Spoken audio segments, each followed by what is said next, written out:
Hi friends అందరికీ మేమైతే జంపర్కోట route అయితే నైట్ రైడ్ చేయడానికి బైక్తో అయితే మేము వచ్చాము.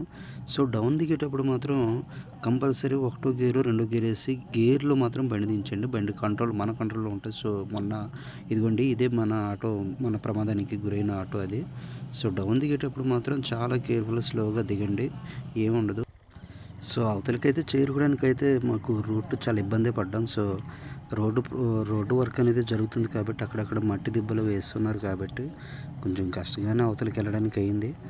అయినా సరే ఏదోలా అవతలకైతే చేరుకున్నాం మేమైతే. ఇది చాలా పెద్ద రిజర్వాయర్ అండి, ఎందుకంటే కొండ నుంచి వచ్చే పెద్ద వాటర్ అంతా స్టోరేజ్ అవుతుండే చాలా పెద్ద రిజర్వాయర్. అలాగే డౌన్ కూడా చాలా పెద్దదిగానే ఉంటుంది, దానికి అనుసరించి రోడ్ కూడా ఉంటుంది. సో అందుకే ఇలా వచ్చేటప్పుడు అయితే ప్రమాదాలు జరిగే అవకాశాలు కూడా ఎక్కువ ఉన్నాయి. సో నేనైతే వెహికల్ నడిపే వాళ్ళకైతే నేను ఒకటి చెప్పదలుచుకుంటాను. సో డౌన్లో దిగేటప్పుడు మాత్రం ఎప్పుడు బండి న్యూట్రల్ చేయొద్దండి.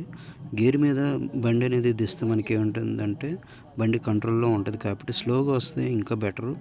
స్లో ఉండడం వల్ల ప్రమాదాలు అనేది జరగకుండా ఉంటాయి. సో ఆ విధంగా వస్తే బెటర్ అని నా అభిప్రాయం అండి. ఒక 4-5 బళ్ళతో అయితే మేము వచ్చామన్నమాట రైడ్ కోసం. సో ఫ్రెండ్స్ ఫైనల్ అయితే ఆ ఊరినైతే మేము చేరుకోవడం అయితే జరిగింది.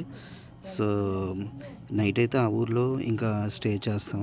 ఫ్రెండ్స్తో కలిసి ఇలా నైట్ రైడ్ చేసుకొని స్టే చేస్తుంటే చాలా హ్యాపీ అనిపిస్తుంది ఫ్రెండ్స్.